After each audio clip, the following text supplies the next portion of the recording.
pengurus Dewan Pimpinan Daerah Komite Nasional Indonesia Kalimantan Tengah periode 2021 sampai 2024 resmi dilantik Sekjen Dewan Pimpinan Pusat Adin Jauharudin di Hotel Aquarius Palangkaraya pada hari Kamis 27 Januari 2022. Serangkaian acara pelantikan pengurus Dewan Pimpinan Daerah KNPI Kalimantan Tengah yang dipimpin langsung oleh Sekretaris Jenderal Dewan Pimpinan Pusat KNPI Adin Jauharudin diwarnai dengan penyerahan bendera Pataka dari Sekjen DPP kepada Ketua DPD KNPI Kalteng.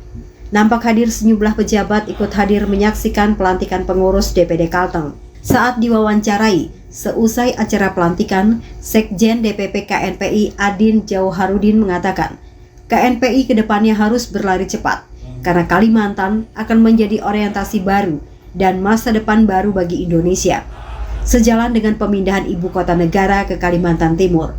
Namun dampaknya pasti dirasakan di seluruh Kalimantan, sehingga pola hidup masyarakat akan berubah, termasuk ekonomi juga akan berubah. Sehingga Sekjen DPP itu berharap anak-anak muda, terutama KNPI harus bisa memahami struktur perubahan, karena mimpi ibu kota baru bukan hanya untuk kepentingan Indonesia, tapi juga menjadi pemimpin di Asia dan dunia ke depannya. KNPI ini ya tentu agar berlari cepat karena apa?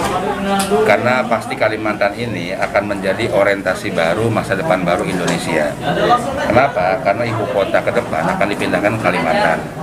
Walaupun itu di Kaltim, tapi saya kira dampaknya ke seluruh pada Kalimantan. Maka kemudian pola hidup masyarakat juga akan berubah, tantangan berubah, ekonomi juga akan berlari cepat.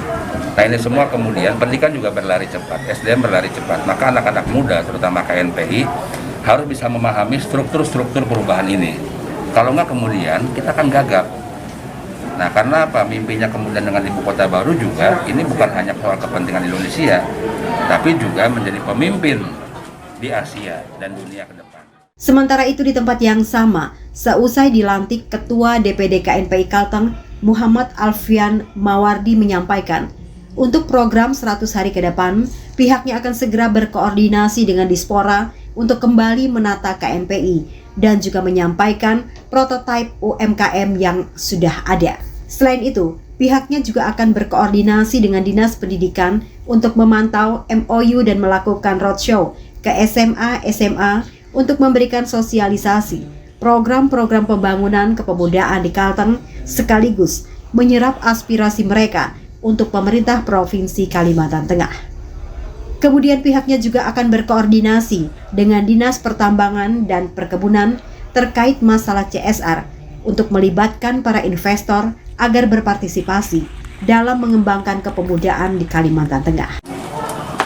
Program 100 hari ke depan, pertama kita akan segera koordinasi ke Dispora kembali untuk merapikan lingkungan di KNPI, dan juga keinginan saya bagaimana itu kita punya prototipe untuk kedepannya UMKM di sana.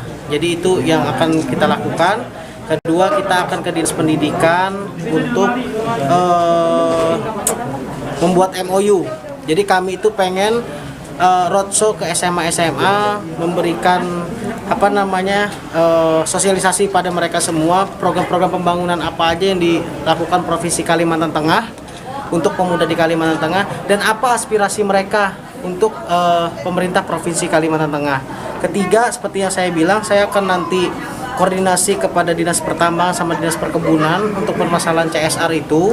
Nah, karena program KNPI Trainer saya itu nanti akan melibatkan investor-investor itu yang akan meminta perusahaan-perusahaan di Kalimantan Tengah untuk berpartisipasi untuk pengembangan pemuda di Kalimantan Tengah.